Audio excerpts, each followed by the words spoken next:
You dream too loudly, Noah. I can't ignore it. The voice wasn't loud. If anything, it was almost lazy, like someone commenting on the weather. But it cut straight through the fog of my sleep. I sat up too fast. Heart hammering, my sheets tangling around my legs. The dim streetlight outside my window bled a thin beam of gold across the floor, catching on stacks of sketchbooks and mugs of coffee I'd never finished. My brain scrambled for an explanation. Neighbor's TV? Random dream? And then I saw him. Lucen stood in my doorway like he belonged there, one hand resting against the frame, his body outlined by the faint glow from the hall. He was wearing the same dark sweater he'd had on the day he moved in, though I hadn't realized until now how it seemed to drink in the light, like black so deep it refused to reflect anything back. But it was his eyes that pinned me in place. In the shadow, they weren't exactly glowing, not in the cheesy horror movie way, but they caught the faintest light and held it, sharp and inhuman. What? My voice came out higher than intended. Was that a confession or a threat? One corner of his mouth twitched. Neither. More like an observation. I gripped the blanket tighter, trying to ignore the shiver crawling up my spine. My brain decided the best defense was sarcasm, as usual. Okay, well, here's my observation. You're standing in my doorway at... I glanced at the glowing red numbers on my alarm clock. 2:15 in the morning. That's weird. He didn't flinch. You were... loud tonight. I wasn't even talking, I protested. Not with your mouth, he said simply. And the way he said it made my skin prickle. We stared at each other for what felt like a full minute. In the hall behind him, the air looked different somehow. Thicker, the shadows curling like smoke. Maybe it was just the lack of sleep. Lucen tilted his head, studying me like I was an interesting but slightly annoying puzzle. I'll try to ignore it next time. He turned away without another word, his footsteps impossibly soft on the creaky hardwood. The hallway light flickered once, just once, and then went out completely, leaving my room in near darkness. I sat there, gripping the blanket like it could explain anything. Lucen had moved in 3 days ago. I'd found him through a roommate ad I posted online after my old flatmate moved to another city. When he came by to see the place, I'd been struck by how normal he seemed. Quiet, polite, even smiled a little when I made a joke about the building's ancient plumbing. He'd said he was between places, needed somewhere quiet, which ironically was exactly what I needed. I'm an illustrator, and deadlines are easier to hit when your apartment doesn't sound like a frat party. The first 2 nights, he'd kept to himself. No late-night TV, no loud phone calls. He didn't even seem to cook, just drank tea and read thick hardcovers in the living room. I thought I'd hit the jackpot of roommates. Until tonight. I lay back down, staring at the ceiling. The sentence replayed in my head like a looped audio track. You dream too loudly, Noah. It was ridiculous. Dreams weren't loud. At most, maybe I'd been mumbling in my sleep? But the way he'd said it, like he'd been in the room with me long enough to listen, made the back of my neck tighten. By morning, I'd convinced myself it had been nothing. Maybe he'd been joking in some dry, deadpan way. I could survive living with a guy who made weird middle-of-the-night jokes. The kitchen smelled faintly of black tea when I walked in. Lucen was at the counter, reading a book with no dust jacket. He glanced up when I came in. Morning, he said. His voice was calm, like the night before hadn't happened at all. Morning. I poured coffee into a mug and tried to act normal. Sleep well? He looked at me for a beat longer than felt casual. Well enough. Good, I said, and took a too-hot sip just to have something to do. My tongue burned. Perfect. Lucen turned a page in his book. Your dream was quieter. I choked on my coffee. Excuse me? He didn't smile. Just noting an improvement. For the rest of the day, I couldn't stop thinking about it. It was the kind of comment you wanted to shrug off, but it left a splinter in your mind. Dreams weren't supposed to be something you could measure for volume. And yet, a tiny part of me wondered what exactly he had heard. By the time the sunlight spilled into the kitchen, the weirdness of last night had dulled into something I could almost pretend hadn't happened. Almost. The room was filled with the comforting bitterness of fresh coffee. I stood by the counter, cradling my mug like it was a shield, while Lucen read at the small table. He had a way of sitting so still it made you second-guess whether he was breathing. "Morning," I said, aiming for casual. His eyes flicked up for a fraction of a second. "Morning." We let the silence settle, and I decided not to bring up the whole "you dream too loudly" thing again. At least not before caffeine. Finding him had been a fluke.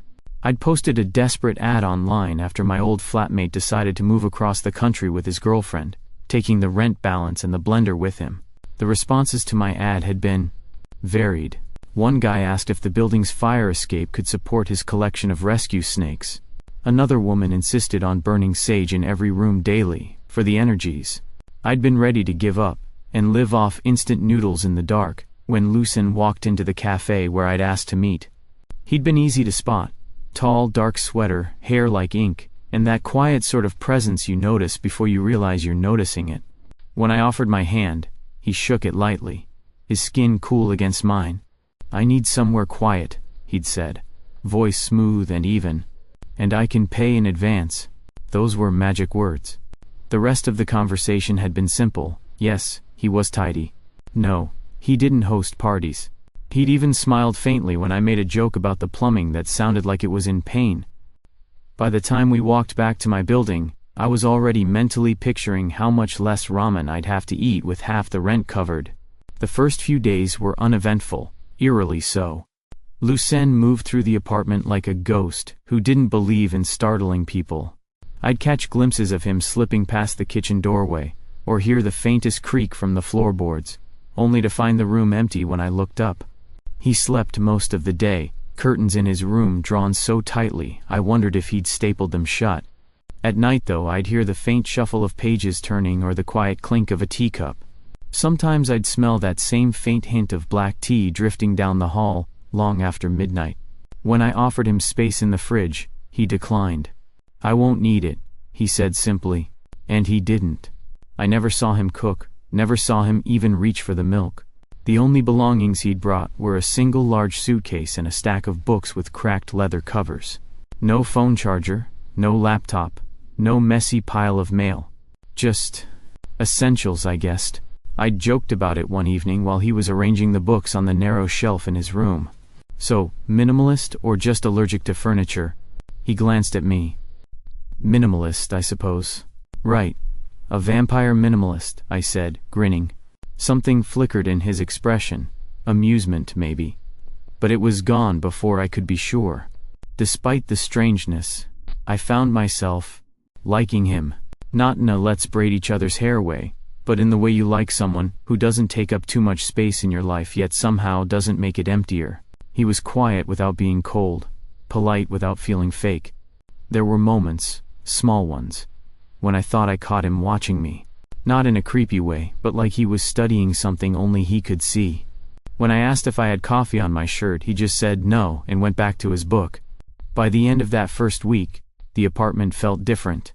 Not better or worse, just tuned differently. The air seemed cooler at night, the shadows in the hallway a little deeper. And while I told myself it was just the change in routine, a small voice in the back of my head whispered that maybe it was him. I ignored it. After all, what's the worst that could happen with a quiet, rent-paying vampire minimalist roommate? By the end of the second week, I'd stopped blaming my constant exhaustion on deadlines. It wasn't the kind of tired that came from too much work and not enough sleep. This was heavier, like something pressing down on me the moment I woke up, a weight I couldn't shake no matter how many cups of coffee I poured down my throat. And the dreams, God, the dreams. They weren't bad exactly. In fact, they were stunning. Every color brighter than daylight. Every sound so sharp it felt like it echoed in my bones. I'd wake up remembering every detail. The cool bite of wind off a cliffside, the texture of a page in a book I'd never owned, the exact inflection of a stranger's laugh. It was beautiful and exhausting at the same time. By the third night of this, I gave up on sleep entirely. I padded into the kitchen sometime after midnight, rain tapping the windows in a soft, uneven rhythm. The light above the stove was the only one on, casting the counters in a pale gold halo. Lucen stood there, pouring hot water over loose tea leaves in a small ceramic pot. The scent of black tea curled into the air, warm and earthy. He glanced at me over his shoulder. "Couldn't sleep?" I let out a tired laugh. "What gave it away?" "Your footsteps." He turned back to the tea, letting it steep. "They're heavier when you're tired." I slumped into one of the chairs at the small table. "You keep saying stuff like that. Like you're monitoring my settings or something." He didn't answer right away. Instead, he poured the tea into 2 cups, then slid one across the counter toward me. I stared at it. Then at him. "Thanks. But I'm a coffee person. You'll sleep better with tea." I doubt anything's going to fix my sleep right now. I took the cup anyway. The steam felt good against my face. Lucen sat opposite me, cradling his own cup, and for a long moment we just listened to the rain. Then he said, almost conversationally, "It's because of me." I blinked. "What?" "The dreams, the tiredness." His tone didn't change, like he was telling me it might rain tomorrow. I let out a sharp breath, half a laugh. "Oh? And how exactly is that your fault?" "Because I'm eating them." I stared at him. "Eating them?" He nodded once. "I'm what you might call a demon of the night. We survive on the energy dreams produce. Yours happen to be unusually loud." "Okay." I set the tea down slowly.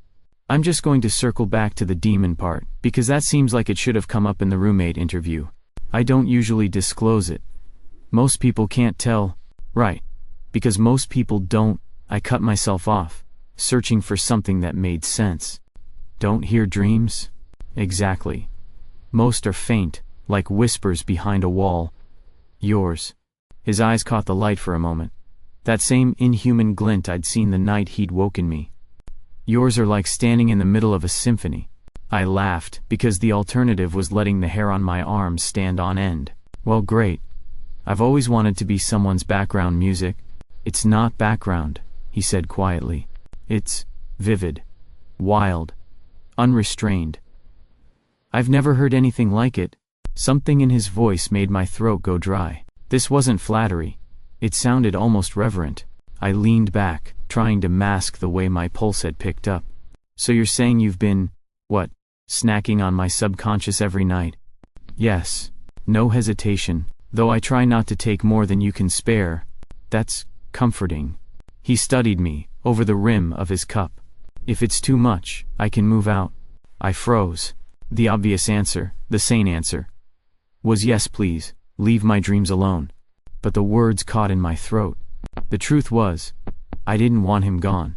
For all the weirdness, I'd gotten used to his quiet presence in the apartment.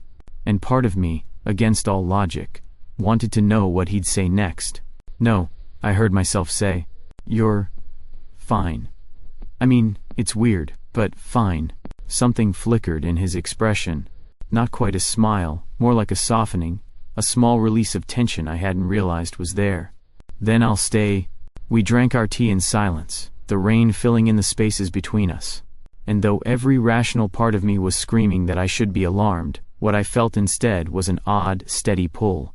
Like maybe I wanted to dream louder. It didn't happen all at once. One night I closed my eyes in my bed, listening to the faint patter of rain against the window. And the next, I was standing barefoot on a beach I'd never seen before. The sand was cool and smooth beneath my feet, the kind that didn't stick, just gave way with the perfect softness. Waves rolled in lazily, their foam tinged pink from a sky dripping with sunset. The air smelled like salt and something sweet I couldn't place, like flowers blooming just out of reach. "You made it," a voice said behind me. I turned, and there he was. Lucen. But not in the sweater and jeans he wore in the apartment. Here, he was barefoot too, dressed in a white shirt with the sleeves rolled to his elbows and black trousers that moved like water when he walked. "This isn't real," I said automatically, though the way the breeze touched my skin felt pretty damn real. "It's your dream," he corrected, strolling toward me. "I'm just arranging the furniture." I stared at the impossible sunset. "So what, you're a tour guide now?" "If you like," he said, and his mouth tilted in the smallest hint of a smile. We walked along the shoreline, the waves lapping at our ankles. He didn't rush me, didn't fill the silence with unnecessary words. It was easy, oddly so, like walking with someone you'd known for years, not weeks. "Why a beach?" I asked eventually. "You tell me," he said. "It's your mind." I just nudged it towards something that would feel safe. Safe. I rolled the word around in my head. It fit. I'd never been much of a beach person, but this was different. It didn't feel like somewhere I'd been before. It felt like somewhere I was supposed to be. When the sun finally dipped low enough to touch the horizon, the world blurred. Not like waking up, but like turning a page in a book. The sand, the ocean, the sound of the waves all shifted, and I found myself standing inside a library. Not the cold echoing kind from my college days, but warm and golden, the air thick with the scent of paper and leather. Floor-to-ceiling shelves lined the walls, and in the middle of the room, 2 deep armchairs sat by a low table with a pot of tea. Lucen was already there, now wearing a fitted waistcoat over his shirt, a book open in his hands. I raised an eyebrow. "Do you have a dream wardrobe? Would you prefer I greet you looking like I just rolled out of bed?" "You literally did just roll out of bed." He closed the book with a quiet thump, meeting my eyes. "Yes. But I don't have to look like it." I snorted, shaking my head, but couldn't stop the small smile tugging at my lips. We spent what felt like hours in that library. I wandered the aisles, running my fingers along spines with titles I'd never heard of. Some were in languages I didn't recognize, some had no words at all, just symbols or painted covers. Lucen poured tea, rich, dark, with a sweetness that lingered on the tongue, and listened when I talked. Really listened. Not the way people do when they're just waiting for their turn to speak. He asked questions, remembered the details, and didn't seem bored even when I went on a tangent about how most book-to-movie adaptations butcher the pacing. At one point, I sank into the armchair opposite him and said, "You know this is all very date-like, right?" His gaze didn't waver. "If it were, would that bother you?" The warmth in my chest spread, and I told myself it was just the tea. I didn't say that. The next morning, I woke with the taste of that tea still faint on my tongue, and the memory of his eyes, dark, steady, and too present to be a dream, etched in my mind.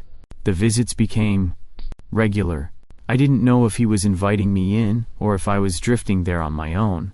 But every time I closed my eyes, he was there. Sometimes we were back on the beach, sometimes in the library, sometimes in places I couldn't have invented if I tried. Gardens under glass domes, a quiet street at night with lanterns swaying overhead, a rooftop high above a glowing city. And always, he looked different. Not unrecognizable, but dressed for the setting, like he'd taken the time to match the scene. One night, as we stood on a bridge over a slow-moving river, I finally asked, "Why do you keep changing clothes?" He leaned against the railing, watching the water. "Because this is your dream, and I don't want to look out of place." "You're saying my subconscious has better fashion sense than my waking self?" His mouth curved, and the glint in his eyes said yes, even if he didn't say it out loud. Somewhere in between the tea, the sunsets, and the quiet laughter, I stopped thinking of him as the strange, maybe dangerous flatmate. I still didn't fully understand what he was, or how any of this worked, but in the dream world, it didn't matter. There, the air felt easier to breathe. The colors were sharper. The weight I carried during the day didn't follow me in. And when he looked at me in those places, really looked, I couldn't shake the feeling that he saw more than I wanted him to. More than anyone had in a long time. It should have been unsettling. But instead, it felt like standing in the middle of that impossible sunset, knowing you were exactly where you were meant to be. The beach, the library, the rooftop gardens. Those worlds had become so familiar that waking up felt less and less satisfying. Reality was loud in all the wrong ways. Emails piling up, rent due, laundry threatening to evolve into a new species. That morning, reality hit harder than usual. I was in my studio, if you could call a corner of the living room piled with sketchbooks, paper scraps, and an overworked laptop a studio, trying to scan some recent illustrations. My coffee had gone cold beside me. The apartment smelled faintly of rain from the night before. I'd just opened my inbox when my stomach dropped. A well-known online design magazine had featured my work. My style was unmistakable, The line work, the color choices, the little hidden details I always tucked into backgrounds. Only one problem, the byline wasn't mine. It was my agent's. For a solid 30 seconds, I just stared at the screen, my pulse pounding in my ears. Then I called him. His office smelled like expensive coffee and polished wood, and I hated it the moment I walked in. My agent, former agent, as of 10 minutes from now, sat behind his desk, wearing the same practiced smile that had charmed me into signing with him in the first place. "Noah," he said, like we were old friends catching up. "Good to see you." "Cut the crap." My voice was shaking, but not from fear. "You stole my work." He raised his brows like I'd just accused him of stealing my lunch. "I sold your work, Noah. There's a difference. You sold it under your name. A small marketing choice. We both know the industry responds better to established names. That's not a marketing choice, it's theft." He sighed, as if I was the one being unreasonable. "Look, I can keep pushing your pieces through, but you have to let me handle how they're presented. You'll get paid." "Not interested." I shoved the folder of paperwork he'd sent me last week back across the desk. "We're done." His smile faltered for the first time. "You're making a mistake." "No, I made one when I signed with you." By the time I got back to the apartment, I was vibrating with anger. Lucen was in the kitchen, rinsing a teacup. He glanced up when I walked in. "You look like you're ready to set something on fire." "Close," I said, dropping my bag onto the couch. "My agent just stole my work. Sold it under his name." Lucen dried the cup slowly, like he was considering this. "Do you want him to regret it?" I froze mid-step. "What do you mean, regret it?" His eyes met mine, steady and unblinking. I could make him dream every night of losing everything he's built, watching it crumble piece by piece. He'd wake every morning more afraid than the last, until he broke. The casual way he said it made the hair on my arms rise. "That's a lot." "It's effective." "I'm not." I stopped, dragging a hand down my face. "I'm not asking you to mess with his head." "Why not?" "He wronged you." "Because I don't want to become someone who gets revenge through nightmares." "That's not me." Something in his expression shifted. Not annoyance, not disappointment. Something quieter. "You'd rather fight him on his terms," he said. "Exactly. In the open. Where I can look him in the eye and know I didn't stoop to his level." Lucen studied me for a long moment, his gaze searching. Then, for the first time since I'd met him, I saw it. Unmistakable respect. "Most people wouldn't walk away from an offer like that," he said. "I guess I'm not most people." The corner of his mouth lifted, small, but real. "No. You're not." That night, I didn't dream of beaches or libraries, but when I finally did drift off, the dark felt warmer somehow. Like someone was quietly standing guard just out of sight. The first thing I noticed that night was the silence. Not the comfortable kind Lucen and I had gotten used to in the apartment, the silence of books turning or tea being poured, but a heavier one, like the air was holding its breath. I was in my room, sketching half-heartedly when I felt it, that prickling at the back of my neck. The one that says someone's here. I glanced toward my doorway, expecting to see Lucen leaning there, like he sometimes did. But it wasn't him. It was a man, if you could call him that, standing in the hall, tall, sharper in every way than Lucen, from the angle of his jaw to the exactness of his posture. His eyes, a shade too bright for comfort, scanned the apartment like he owned it. And when Lucen stepped into view, I understood. They had the same eyes. "Raven," Lucen said, his tone flat but edged. "Lucen." The man's voice was smooth, but it carried something cold, something that made the small hairs on my arms stand on end. "You've been hard to find." Lucen didn't glance at me, but the way his shoulders shifted said, "Stay out of this."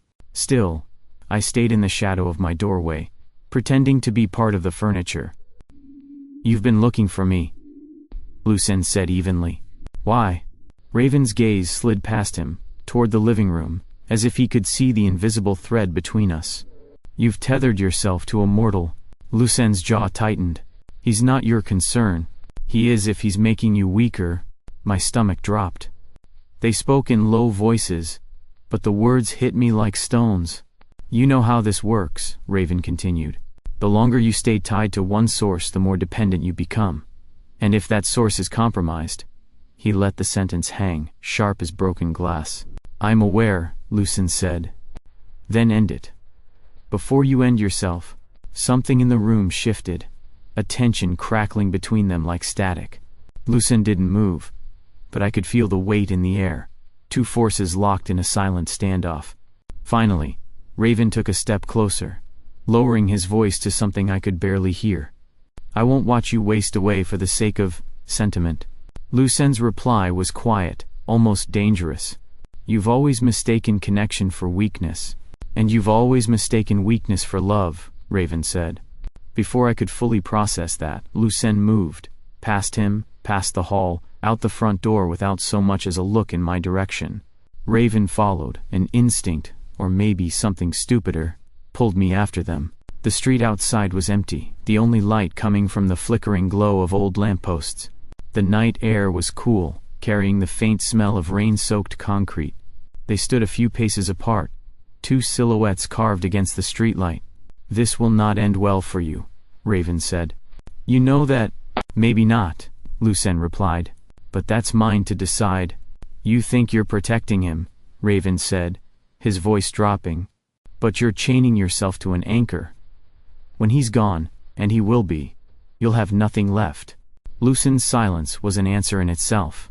Raven shook his head, turning to go. You've been warned. He walked down the street without looking back, his figure dissolving into the dark until it was as if he'd never been there. Lucen stayed where he was for a long moment, his face unreadable in the half-light. Then he finally turned, catching sight of me standing in the doorway of the building. For a heartbeat, neither of us spoke. The streetlight buzzed faintly above us. You heard, he said. I swallowed. Enough.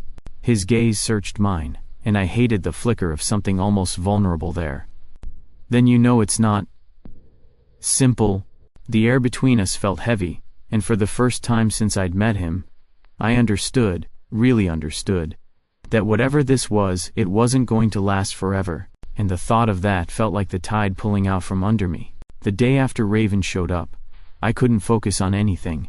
My sketches came out stiff, my coffee tasted like paper, and every time I blinked, I saw that look in Lucen's eyes. The one that wasn't fear exactly, but wasn't far from it. So when Eli texted lunch? My treat. You look like you need rescuing, I said yes. The cafe was warm and buzzing, the windows fogged from the steam of the espresso machine.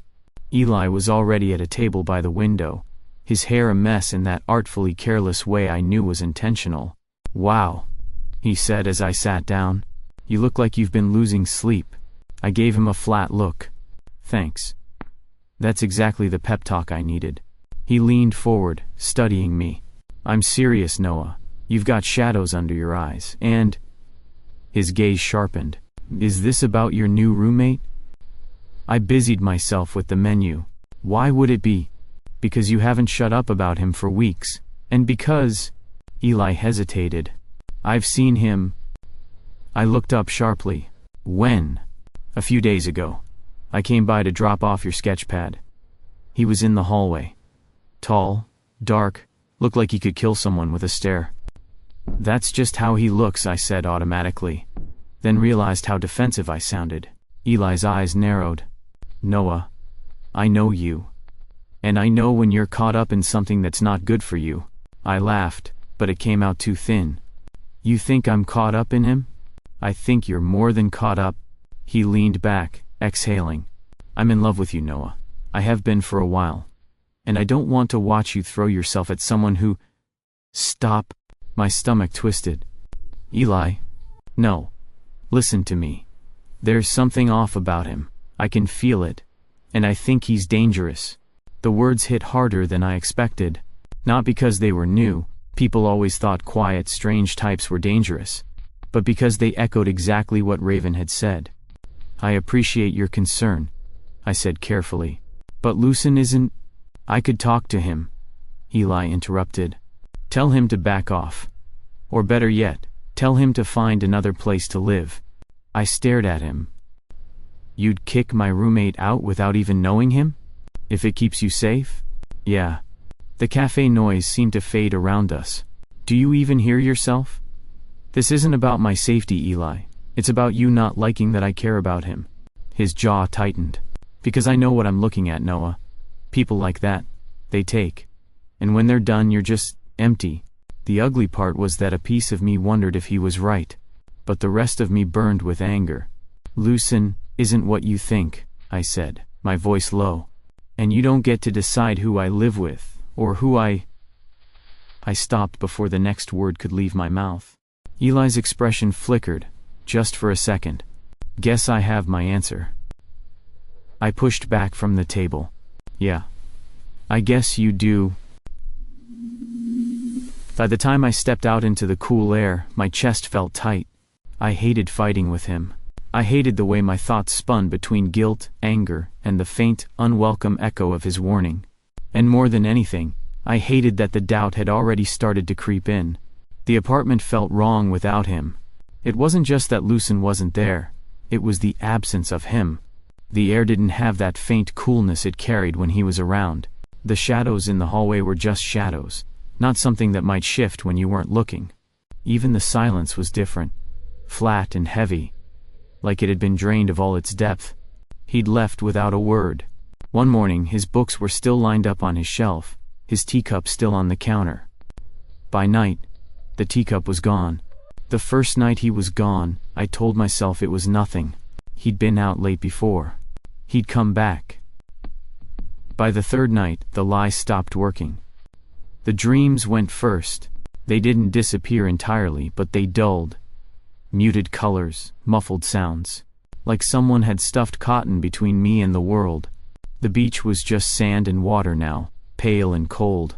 The library was dim and dusty, the shelves filled with blank spines. And I woke up exhausted in a different way. Not from his feeding, but from the emptiness. It terrified me how quickly I'd grown used to him being there. How much I noticed his absence. Not just in the dreams, but in the tiny, quiet parts of my day. The moments when I'd look up expecting to see him leaning in the doorway, or hear the faint clink of a teacup in the kitchen. I didn't realize how much space he took up until he was gone. On the fifth night, I stopped sleeping entirely. I sat at my desk, staring at sketches I couldn't finish, the lines breaking apart under my pen. Every sound outside felt too loud, the neighbor's dog barking, the hum of the fridge, the occasional car passing in the street. Around 3 a.m., I gave up and lay on the couch, the apartment dark, except for the faint glow from the streetlight outside. I told myself I didn't care if he came back, that I didn't need him. It was a lie so flimsy, it almost hurt to think it. He came back on the seventh night. I woke to the sound of the door unlocking, the faint creak of hinges. My body reacted before my brain caught up, heart hammering, hands gripping the blanket. Lucen stepped inside quietly, like he always did. But something was wrong. His posture wasn't the same. He looked smaller somehow, his shoulders heavy, his face drawn. Even in the dim light, I could see the way his skin seemed paler, the faint shadows under his eyes. For a long moment, we just stared at each other. "You're back," I said finally. My voice was rough from disuse. "Yes." He closed the door behind him, setting his bag when had he taken a bag on the floor. "Where were you?" He hesitated. "Away." I sat up, the frustration spiking through the relief. "That's not an answer." His gaze didn't waver. "I thought it would be better if I stopped." "Stopped what?" "Feeding from your dreams." The words hit harder than I expected. "Why?" "Because..." He stepped closer, his voice low. "You didn't choose this. I tethered myself to you without asking, and it's been taking from you every night. I thought if I stopped you'd be free again." I stared at him, my mouth opening and closing uselessly. "Free? Yes, you wouldn't have to carry me. You could rest." "Rest?" My voice rose, sharp. "I haven't rested since you left. The dreams, without you, they're nothing. Just empty. Like someone took the color out of them." Something flickered in his expression. Pain, maybe, or surprise. "That's not what I wanted." "Then maybe you should have asked what I wanted," I said, my throat tightening. "Because you disappearing without a word? That's worse than anything you could have taken from me." We stood in the quiet, the only sound the faint hum of the fridge. "I thought letting you go was the right thing," he said finally. "I've never cared enough to try before. It was the wrong time for it." But something warm sparked in my chest anyway. I stepped closer, close enough to see the faint silver flecks in his dark eyes. "You're an idiot," I said softly. "Probably. And you're not allowed to do that again." His mouth tilted in the smallest shadow of a smile. Noted. That night, I dreamed again. The beach was back, gold and endless, the waves warm against my feet. Lucen stood beside me, not saying anything, just watching the horizon. For the first time, I realized I wasn't afraid of what it meant to have him there. I was afraid of what it would mean if he wasn't. The apartment was quiet, but not in the way it had been when he was gone. Now the silence felt full, like the pause before music starts. Lucen sat on the edge of the couch, the lamplight soft against his face, his hands loosely clasped in his lap. I stood in the doorway, trying to line up all the thoughts that had been tangling in my head for days. "You should sleep," he said without looking up. "I will," I answered, though neither of us moved. He finally met my gaze, and there was a flicker of uncertainty in his eyes, something I didn't think I'd ever see from him. I took a step closer. "I've been thinking about what you said, about letting me go, about freedom." He said nothing, waiting. "I don't want freedom from you," I said, the words steadier than I expected. "If having you here means I have to share my dreams, then fine. I want you here. I want you." For a moment, the room felt suspended, like we were both holding our breath. Then something in his expression softened, not the careful, measured control he usually wore, but something open and real. "You're certain?" he asked quietly. "Completely." The shift between us was almost physical, like gravity tilting. One second, he was sitting there, and the next I was close enough to feel the warmth of him. He reached up, his fingers brushing my cheek. Light, like he was afraid I'd vanish. I didn't. His lips touched mine in the smallest, slowest kiss. Like we had all the time in the world. The world outside the apartment didn't matter. The rent, the stolen work, Raven's warnings, none of it existed in that moment. When we pulled back, he rested his forehead against mine. "Then I'll stay." "Good," I murmured. "Because I wasn't going to let you leave again." That night, I fell asleep with his arm around me, my head against his shoulder. The dream began in the library. The golden light was brighter than I'd ever seen it, the air warmer. A pot of tea sat on the low table between our chairs, steam curling up like ribbons. We didn't speak. We didn't need to. The scene shifted, the way dreams do without asking, and we were on the beach. The sun was setting, turning the waves to molten gold. He stood beside me, close enough that our hands brushed. I laced my fingers through his without thinking, and he didn't let go. Somewhere in the dream, I realized I didn't know where the dream ended and reality began anymore, and maybe that was the point. When I woke the next morning, sunlight spilled through the curtains. Lucen was still there, still holding me, his breathing slow and even. For the first time in a long time, I didn't feel tired at all. The apartment smelled faintly of paper and ink. My desk, once a chaotic battlefield of crumpled sketches, was now neatly layered with finished pieces, each one pinned to the corkboard or propped against the wall to dry. A beach at sunset, the light rippling like gold over the water, a library bathed in honey-colored glow. Lanterns strung across a quiet street. Every place I'd dreamed with him was there, captured in lines and colors. Lucen leaned against the doorway, watching me sign the last print. "You've been busy," he said. "Occupational hazard," I replied, capping my pen. Turns out having the best art director in my subconscious really helps productivity.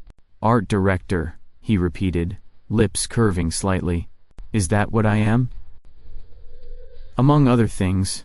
I gave him a look. He crossed the room, his gaze drifting over the drawings. "You dream differently now." "Differently how?" I asked, even though I already half knew what he meant. "Quieter," he said. "Like you're not trying to outrun something anymore. That's bad for you, isn't it?" I teased. He smirked faintly. "Terrible. I might starve." I rolled my eyes, but the warmth in my chest made it impossible not to smile.